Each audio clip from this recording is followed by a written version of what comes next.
house. They shot out the parlor window. He marched onto the white-pillared porch and ripped off a paper nailed to the door frame. Chloe joined him in the open doorway. "What is it?" He shoved it into her hands. "Garbage." Mad to find out what the paper said, Bette tugged Gretel down the steps. She peered over her mother's shoulder and glimpsed the brief note. In large, clumsy capitals it read, "Get rid of the Jew girl." "What do you think about what happened last night at Betty Lee's?" Bette froze where she stood behind the partition in the chemistry lab of the Croftown High School. She recognized the malicious voice as that belonging to a fellow senior named Mary. Girlish snickering. "It's about time." It was Mary's chum Ruth. The two led a nasty clique of girls at school.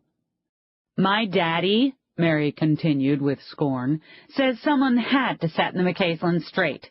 That Jew girl should have stayed in Germany where she belongs." The partition hid Bette from their view, letting them feel free to spew their venom. What was worse was that Bette wasn't alone. She and the handsome new transfer student, Curtis Sinclair, had been asked to wash up the glass instruments after the final chemistry class.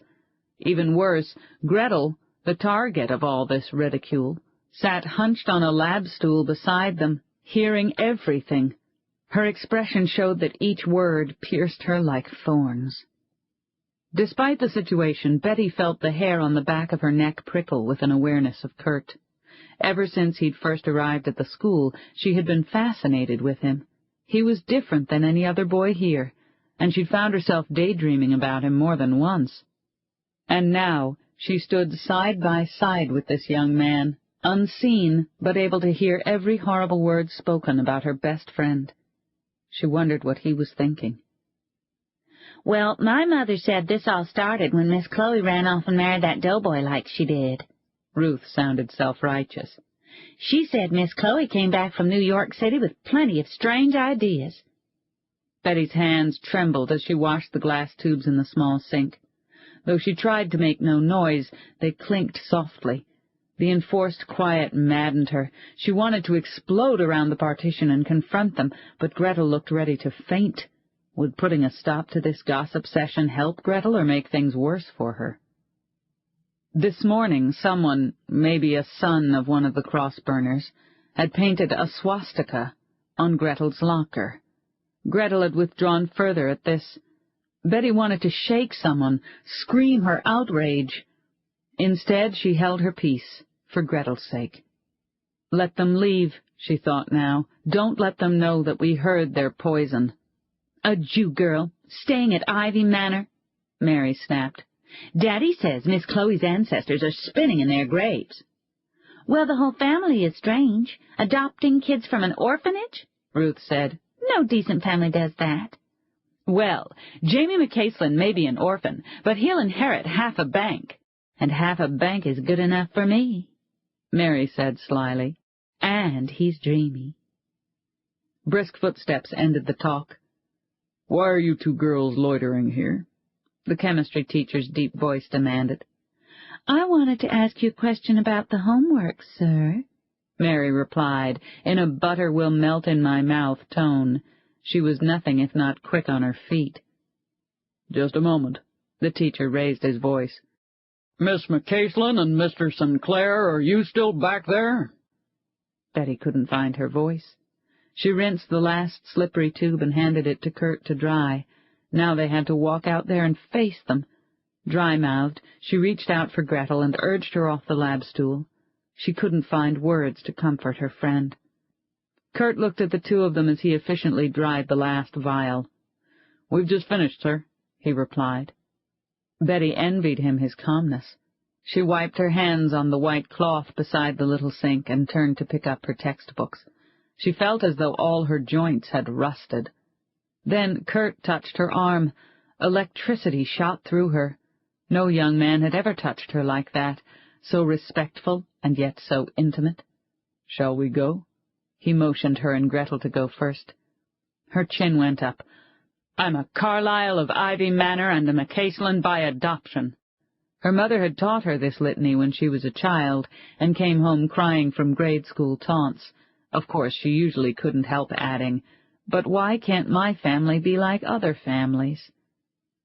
Kurt kept his hand just under her elbow, causing her to buzz with a special awareness of him. He nodded, encouraging her.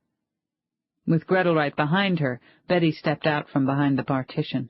She did not want to face Mary and Ruth, but her mother had always told her, "Honey, look them straight in the eye. That'll make them mad as fire." So she stared into her classmates' eyes, two girls who'd tormented her all her childhood, even though their families weren't perfect either.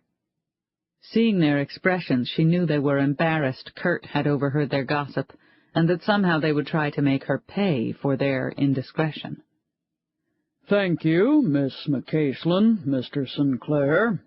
The teacher smiled. She merely nodded at the teacher's thank you. And, her spine as stiff as a broom handle, she led Gretel out into the hall. Kurt stayed right with them, his hand on her arm. The gesture was both tender and devastating. She spared him a quick look as they made their way down the hall. Kurt Sinclair was her opposite, only a few inches taller than Betty. He had blonde hair to her black, blue eyes to her gray, and he dressed sharp. She didn't. She wondered, what did he think of what he'd heard? Did he merely think chivalry called for him to protect them? The three of them stopped at the end of the corridor, and only then did he let go of her arm. Gretel stayed right beside Betty, saying nothing. Clutching her books to her chest as a shield, Betty looked down at her scuffed Oxfords. "Please don't say anything about the gossip. Please don't." "Do you need a ride home?" Kurt asked politely. "My father loaned me his car today." He smiled, and Betty noticed that his blonde hair was parted on the side and combed back smoothly, like Humphrey Bogart. "We always walk to the bank and ride home with my stepfather." Momentarily entranced, she detected traces of golden beard on his cleft chin. She thought of running a finger over it, and experienced a rush of sensation that shook her. For a second, all she could think of was Kurt and his nearness. Then, the horror of the past few minutes and the early morning attack surged back. She shook with it. "I think it would be best if I drove you to the bank today," Kurt said. So he had heard about the cross. Betty wondered what he thought about it, but didn't his gallant actions give his opinion? "Danke," Gretel murmured, swishing her long dark braids over the shoulders of her plain navy-blue dress. "Danke." Betty managed to nod before Kurt hustled them down the staircase, whistling. The sound did things to the back of her neck. The three of them were passing the glass-encased bulletin board next to the principal's office, when Betty caught sight of something pinned there and nearly stopped in her tracks. "No." Later on, Betty sat at the kitchen table at Ivy Manor and set her worn Oxford shoe on a flattened cereal box. Her mind buzzed with ideas of what to do about the notice she'd seen on the bulletin board, but she made herself carefully trace the outline of the shoe's sole onto the cardboard. Gretel sat across from her doing the same to Betty's other shoe. Betty's mother and the housekeeper Jerusha were chatting at the stove about someone's new baby, as if last night hadn't happened. The radio could be heard from the parlor playing "I'm Going to Sit Right Down and Write Myself a Letter." The image of the flaming cross kept popping into Betty's mind, along with the nasty words she'd overheard at school, like a bad taste in her mouth.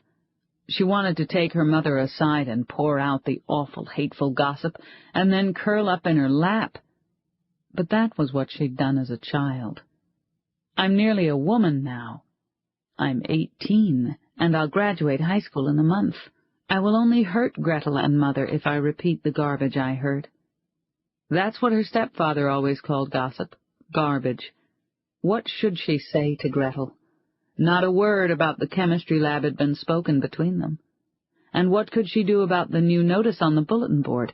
Mary could be viciously jealous, and this would make Betty a prime target. A knock came at the back door. Even that caused a spurt of fear, but Betty stood up as calmly as she could manage and answered it. One of their sharecroppers stood with his sweat-stained hat in his dark hands. "Is Miss Chloe home, please?" "Certainly. Please step in. Mother?" Betty walked back to the table. Her mother went to greet the man. "Samuel, what can I do for you?"